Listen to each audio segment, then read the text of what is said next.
काय तुमच्या मुलांना सुद्धा गार्लिक ब्रेड खूप जास्त आवडतो आणि ते घरात करणं तुम्हाला खूप जास्त अवघड वाटतं?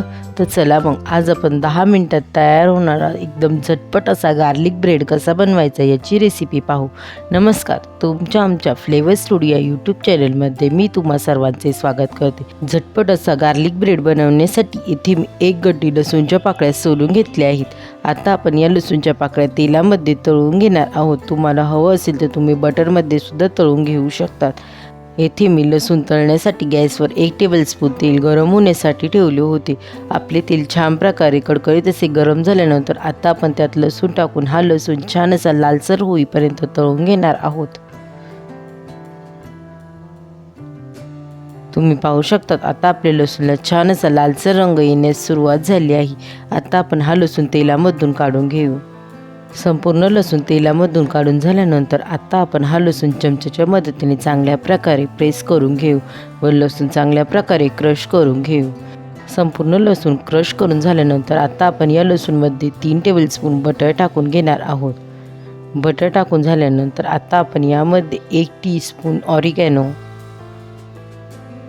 1 टीस्पून चिली फ्लेक्स, ऑरिगॅनो आणि चिली फ्लेक्स टाकून झाल्यानंतर आता आपण हे सर्व चांगल्या प्रकारे मिक्स करून घेणार आहोत. तुम्ही पाहू शकता आता आपले हे सर्व चांगल्या प्रकारे मिक्स करून झाले आहे. म्हणजेच आपले चीज गार्लिक ब्रेडसाठी लागणारे गार्लिक बटर बनवून तयार आहे. गार्लिक ब्रेड बनवण्यासाठी इथे मी पाव घेतले आहेत. आता आपण या पावाला चाकूच्या मदतीने मध्यभागी कट करून घेणार आहोत व पावाचे 2 भाग करून घेणार आहोत. पावाचे 2 भाग करून झाल्यानंतर आता आपण कट करून घेतलेल्या पावाच्या भागाला बनवून घेतलेले गार्लिक बटर लावून घेणार आहोत. संपूर्ण पावाला गार्लिक बटर लावून झाल्यानंतर आता आपण या पावाच्या वरच्या बाजूने मोझरेला चीज टाकून घेणार आहोत. तुम्हा सर्वांना जर माझ्या रेसिपी आवडत असतील तर रेसिपींना लाईक करा आणि शेअर करा व अशाच नवनवीन रेसिपींसाठी आपल्या फ्लेवर स्टुडिओ यूट्यूब चॅनलला सबस्क्राईब करा. त्यासोबत शेजारील बेल आयकॉनला प्रेस करा म्हणजे तुम्हाला येणाऱ्या सर्व नवीन रेसिपींचे नोटिफिकेशन सर्वात पहिले मिळेल. संपूर्ण पावावर मोझरेला चीज टाकून झाल्यानंतर आता आपण यावर बारीक चिरून घेतलेली कोथिंबीर टाकून घेऊ. आता आपण या पावाला 5 मिनिटांसाठी बेक करून घेणार आहोत.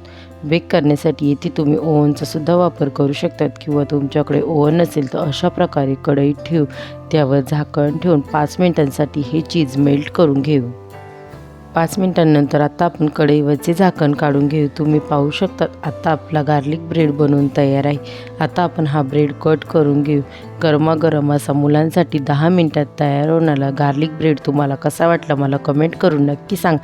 रेसिपी आवडली असेल तर रेसिपीला लाईक करा, शेअर करा व चॅनलला सबस्क्राईब करा. पुन्हा भेटूया आपण अशाच एका नवीन रेसिपीसोबत. तोपर्यंत सर्वांनी काळजी घ्या. बाय.